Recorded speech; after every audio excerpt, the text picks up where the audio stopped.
thank you so much for agreeing to this interview, Lana. Super excited to speak with you. I would love you to introduce yourself to the audience. Hi, Esther. Thank you so much for inviting me. Yes, my name is Lana Denina. I'm a visual artist.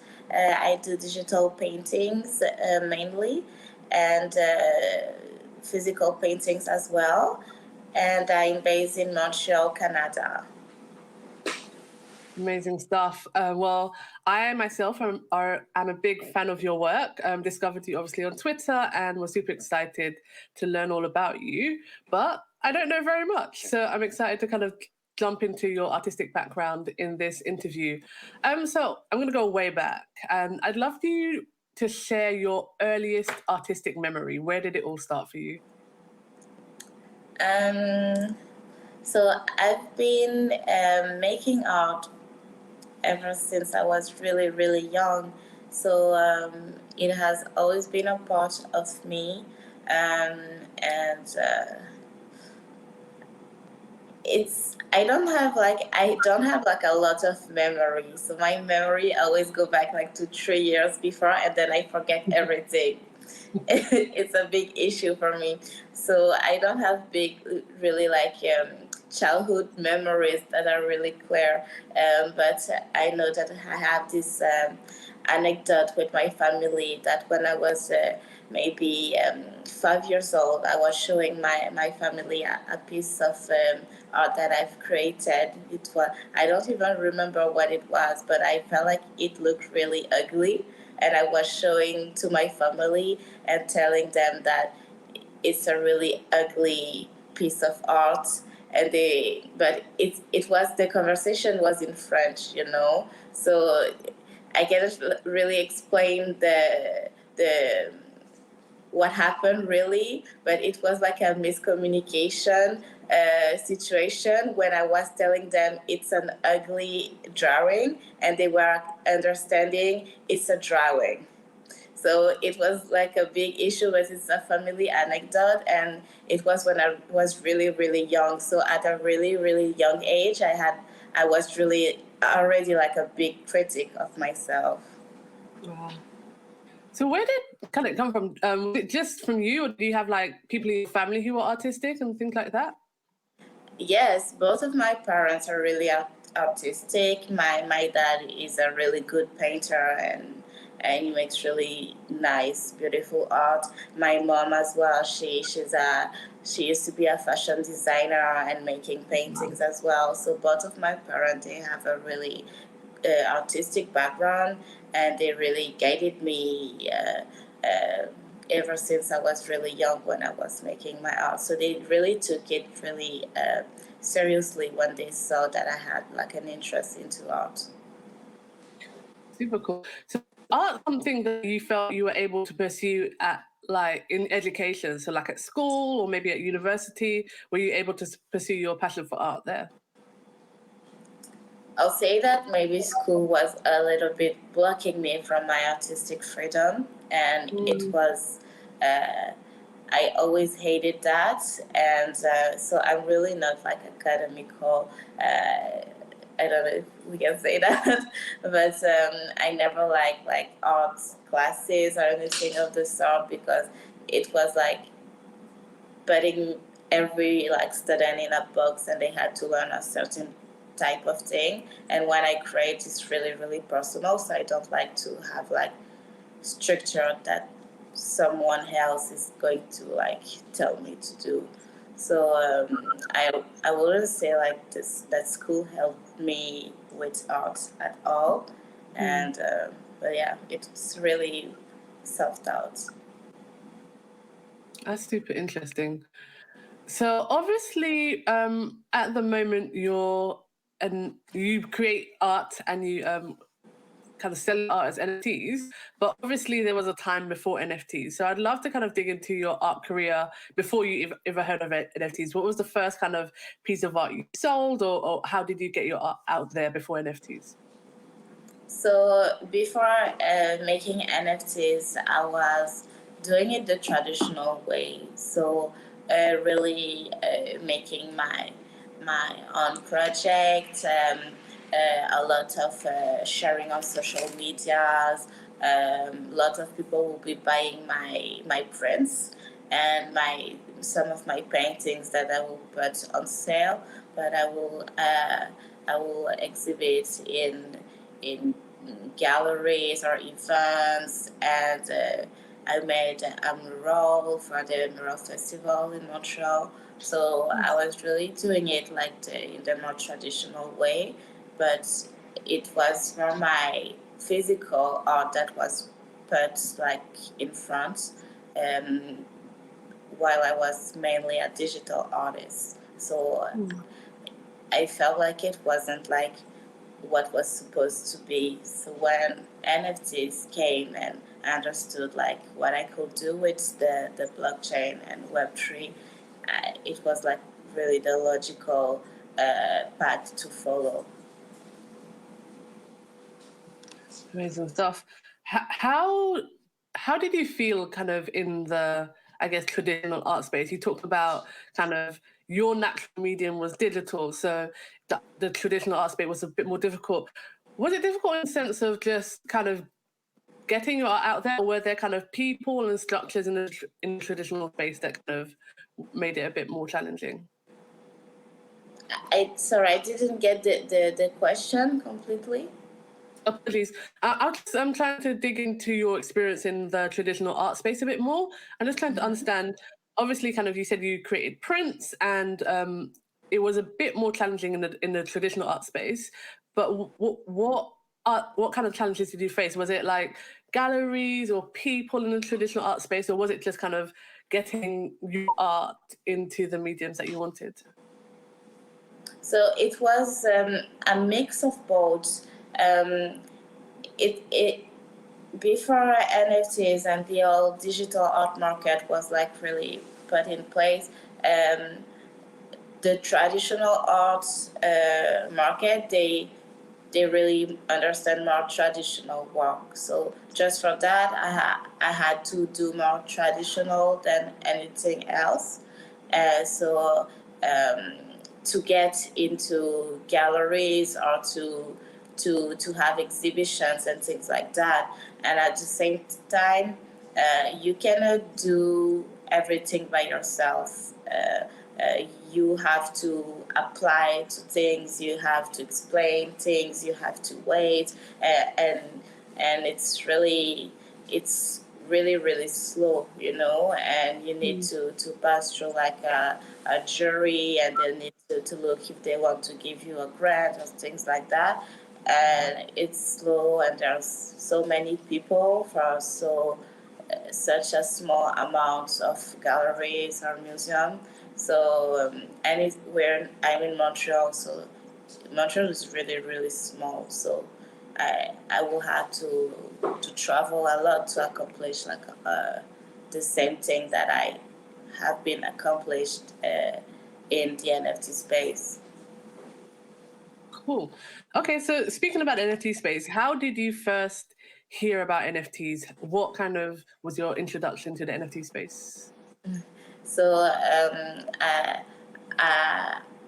I was in Senegal traveling with my boyfriend in January, and he got into the blockchain 2 years ago, something like that, and he heard about NFTs around January. And he told me, "Oh, you should look into that. It looks really nice, and I'm sure you're going to like find like good interest into it." And at then he just explained me the basics, and then I felt like it was really like absolutely amazing. So I looked into it. I did a lot of research. I didn't know anything about the blockchain or cryptocurrency or anything like that. So I had to learn it like if I was like learning like a new class about a new subject. So I took it really really seriously. So I have like, if you look into my laptop, I have like files about like how everything works. So and then when I felt like I learned enough and I knew what I was getting into, then I dived into it, and yeah, it has been amazing ever since.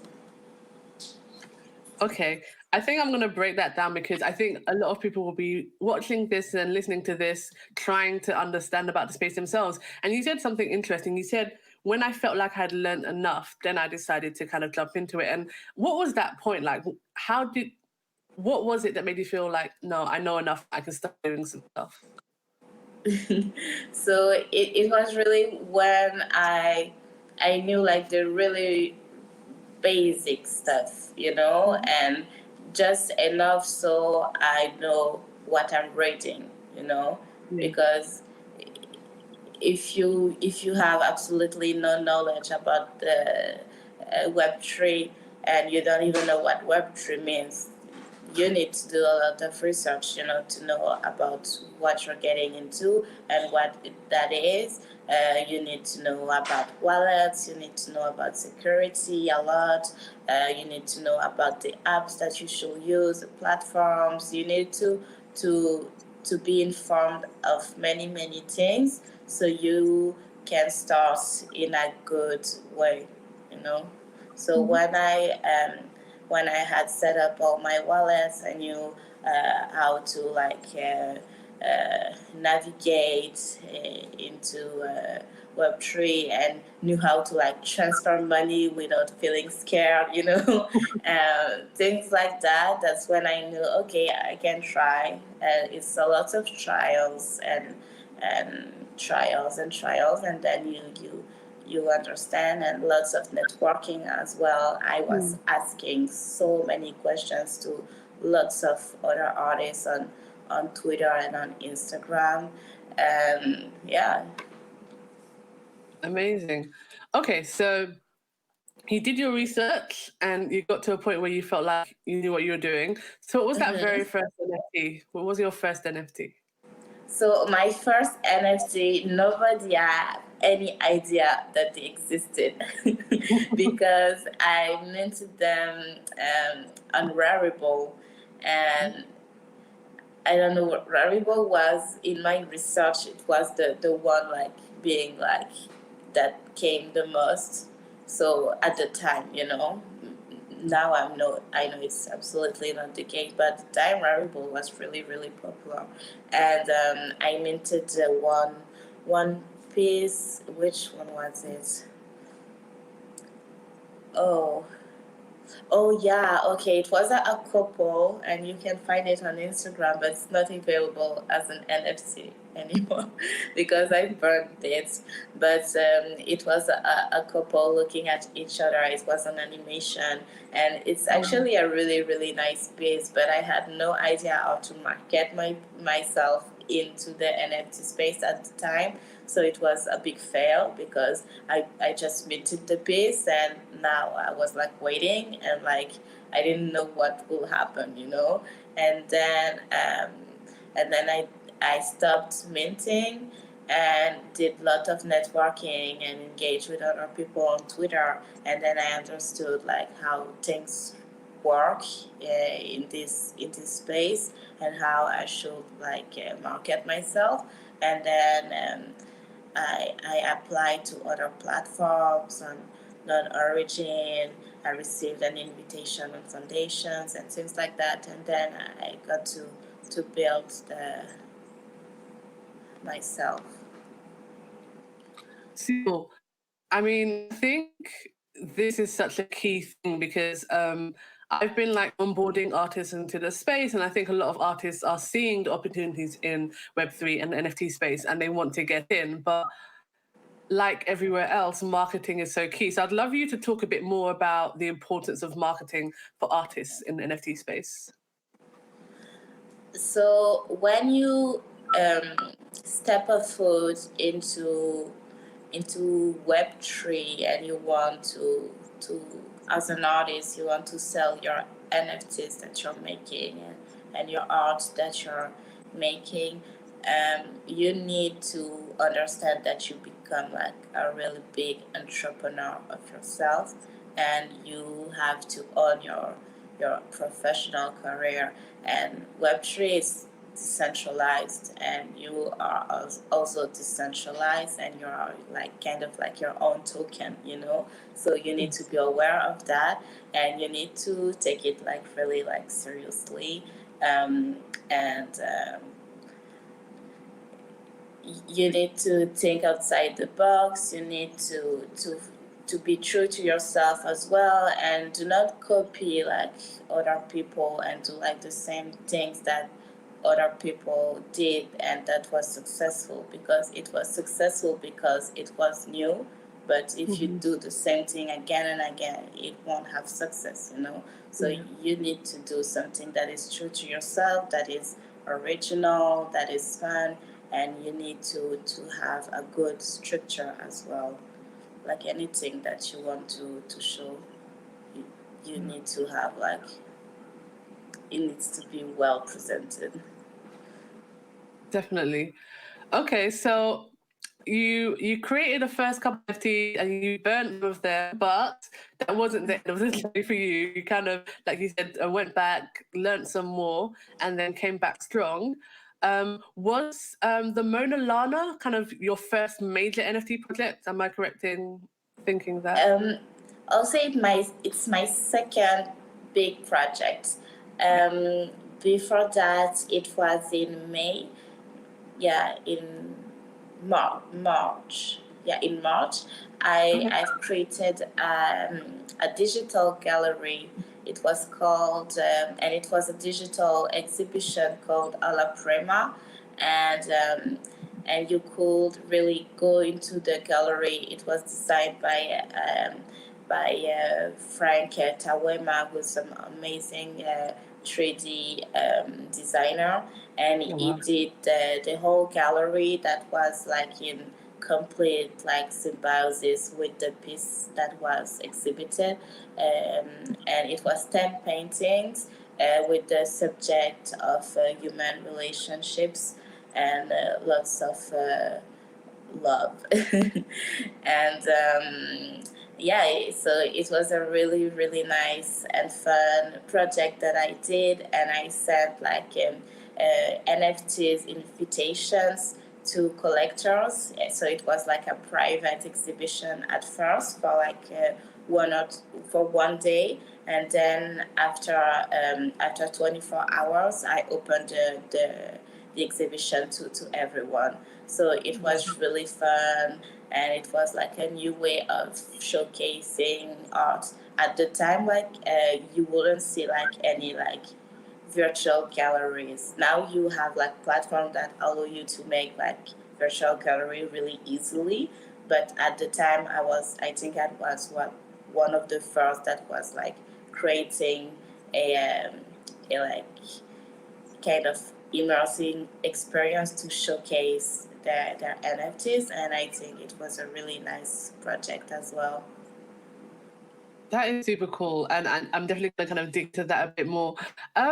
So how did you feel after Alla Prima? Kind of with it, I presume it was successful and it got more attention.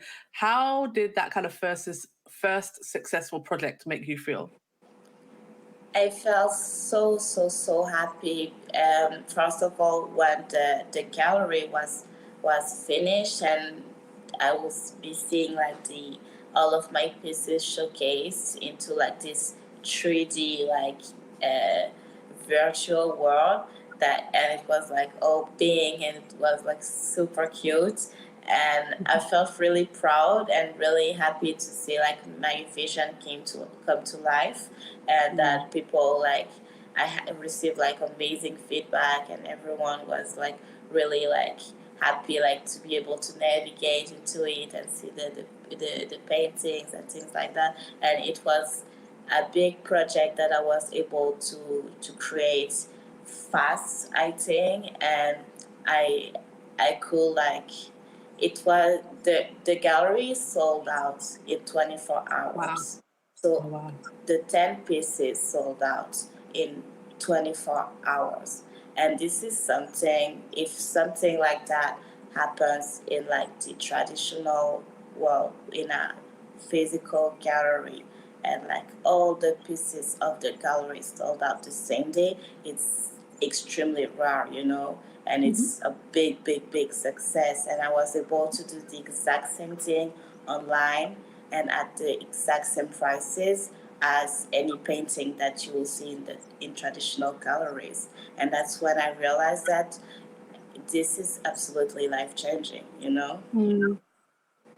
Yeah, I say often that the NFT space is revolutionary for artists, and sometimes it feels like being a bit hyperbolical and exaggerating, but I don't think it is anymore. I think, No, like I say, it's it's life really the changing. truth. Yeah. So what would you say you learned from that first project that you then took into your future work? So I've learned that I really can do whatever I want Yes. on internet, and that I should like really embrace it. So if I have like a project that I want to do, I can absolutely go for it. I just need to find like, if that's something that I cannot do like all by myself, I just need to find people that are going to help me, and anything is possible. And that's really motivating as an artist to know that we have this new digital medium to express ourselves. That's super cool. So I first came across your work when you were promoting the Mona Lana series, and I was super excited. Definitely kind of jumped on board. I wish I could have got more, but liquidity was a bit low at that point. But tell me about kind of how the idea of the Mona Lana came about and kind of how you initiated that project. So um, I've always felt like the collectible sides of NFTs was a little bit the art, it wasn't like the best, and what they were showcasing, it was really like the bros, but there's not only like bros into the space, and there's a lot of diversity, and there's a lot of good art as well. And collectible is mainly developers that are going to make collectibles, and some of them are going to reach out to like real artists to make the art. And I felt like it was a shame that we were missing so much like diversity and quality. So I really had this idea that maybe I should make like a kind of collectible. And when I was working on my project that I'm really working on, is a really bigger project than the Mona Lanas.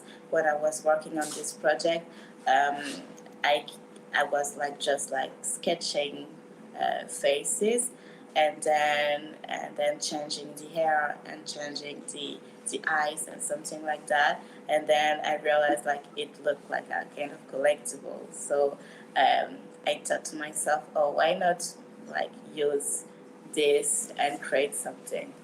And it came from there. And then I came with the Mona Lana because um, uh, I really love the Mona Lisa. It's a really an amazing painting, and I wanted like to establish like this high like valuable women that are going to take over the blockchain, and they're going to be really beautiful and all diverse, and everyone is going to be able to identify to them.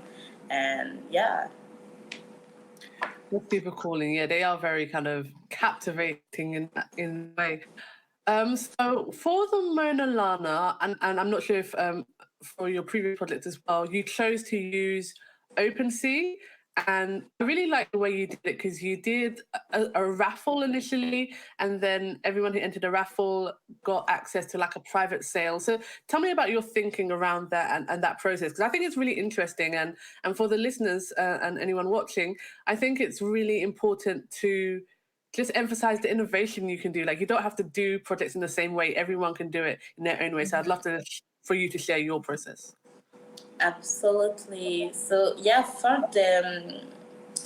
for the how we wanted to launch, me and my partner, the Mona Lana, we wanted it to be really fair for everyone, and because it's a really really low quantity, it's only 500 monas. So and it was at a really really low price as well. So we wanted to be as fair as possible. So we you had like a small amount of time, so you could like enter the white list, and then we did a raffle to select the people of the white list.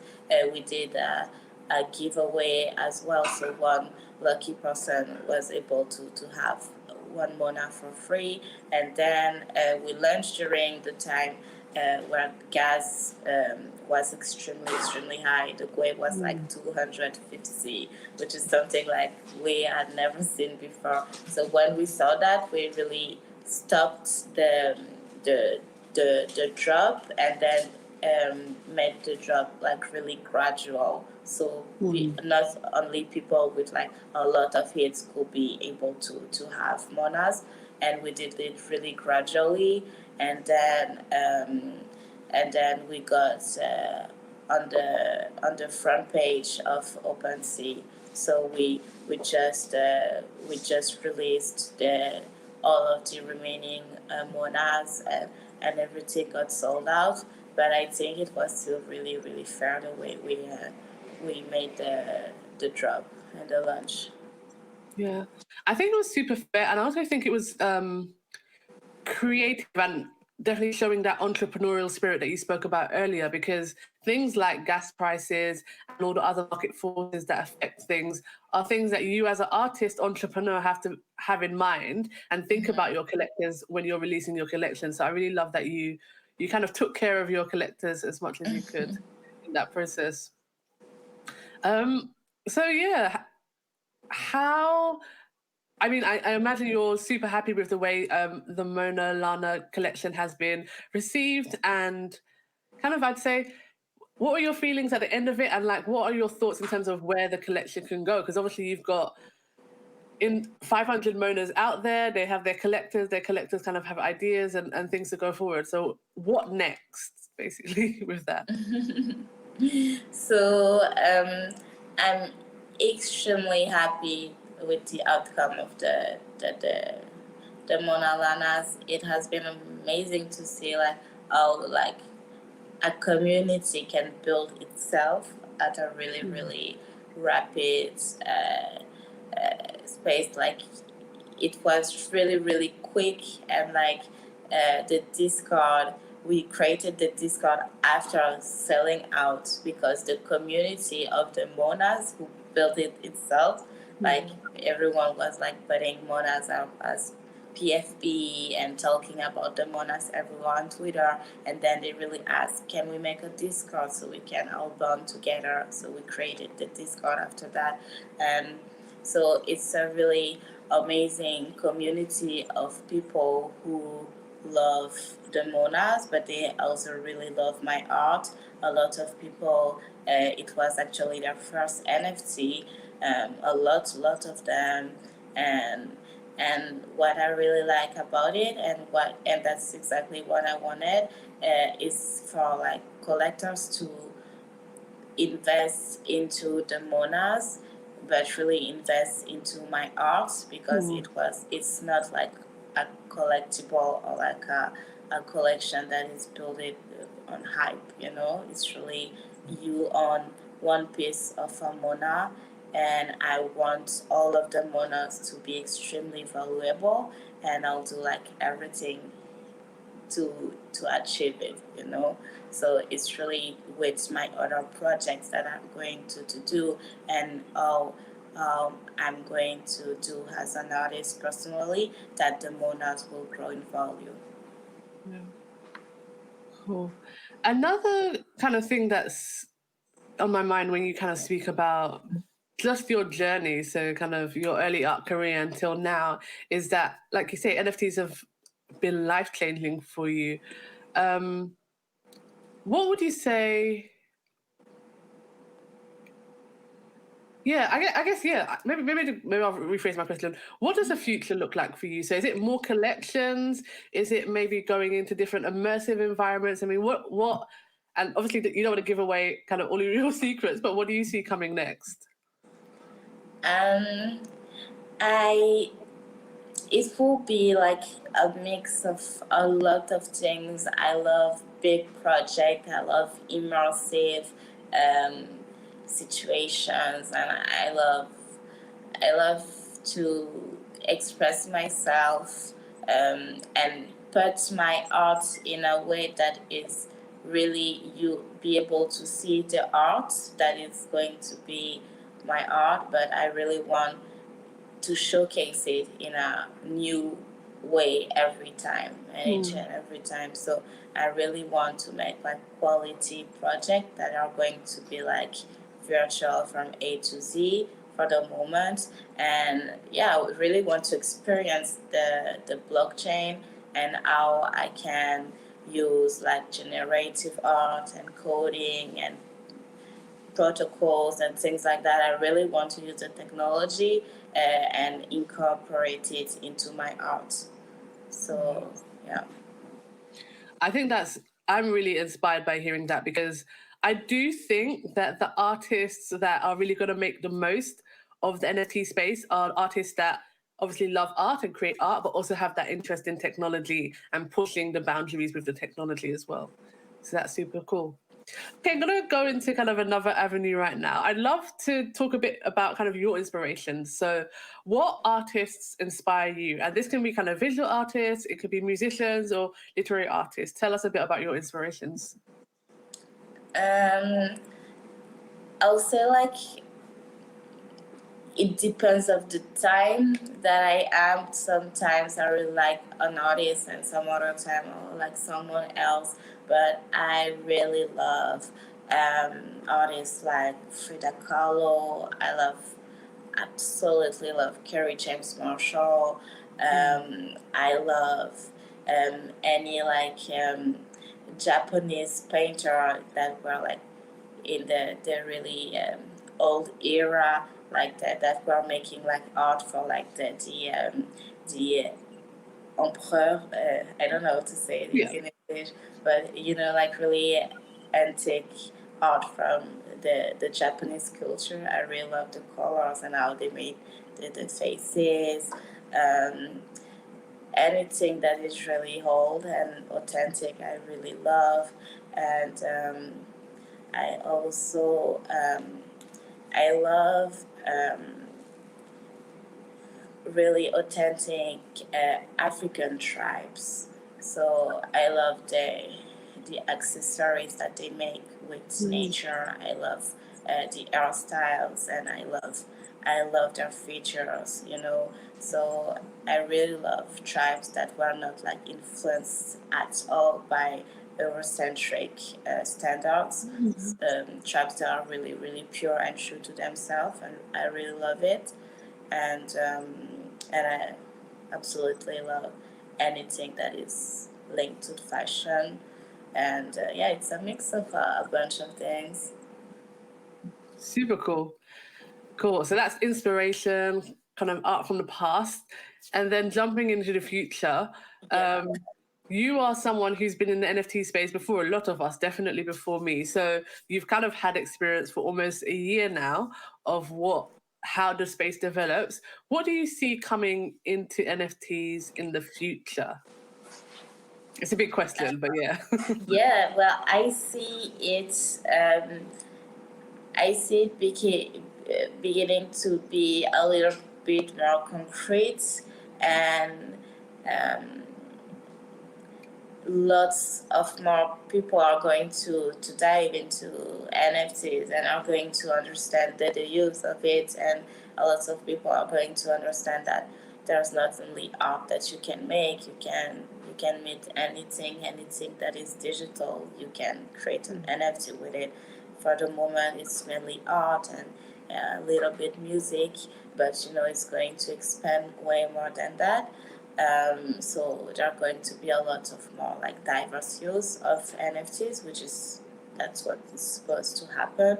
Mm. And but for the art side, I think the more and more like art professionals are going to come and put more like professional structure, especially for galleries, NFT galleries. For the moment, it's only like screens, but you can curate the way you like display, the gallery to make it like really more professional and more beautiful. So it's things like that to really enhance the art. That's super cool.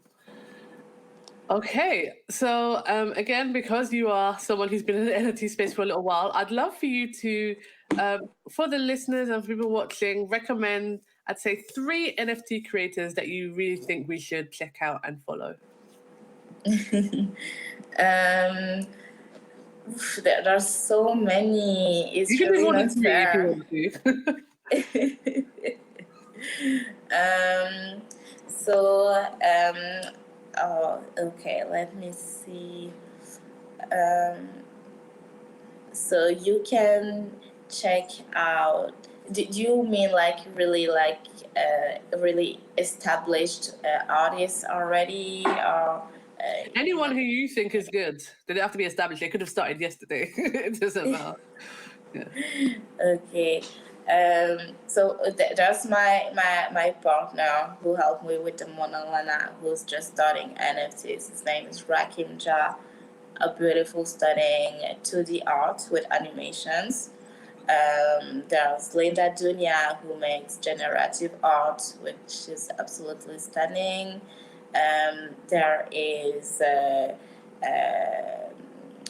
who else can I say? There's Sarwa Atafua, who makes 3D art. It's 3D art of woman, and it's really beautiful.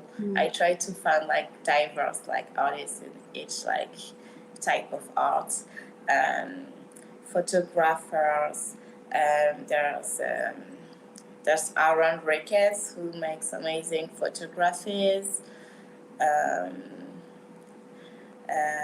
Yeah, there's so many. No, that's a good selection. Thank you so much. Okay, I think that's all of the questions I have. So I'm just going to say thank you so much for speaking with me today and for sharing your journey with us, everyone who's watching and listening. Your story is super inspiring and your art is super inspiring as well. So I am really excited to see what you do next and yeah, super excited to see kind of everything that you bring to the NFT space going forward. For those listening or watching, tell us where we can find you online, if they want to follow you or if they want to kind of check out your art. Yeah, thank you so much, Esther. So you can find me on Instagram as Lana Denina. My website is Lana Denina as well. My Twitter as well. The collection of the Mona Lana is on OpenSea, and you just have to type the Mona Lana, and it's verified, so you won't be able to miss it. And all my links of my art and my NFTs are all on my website. Amazing stuff. Well, thank you so much, Lana. And yeah, good luck. Excited to see what you do next. Thank you so much.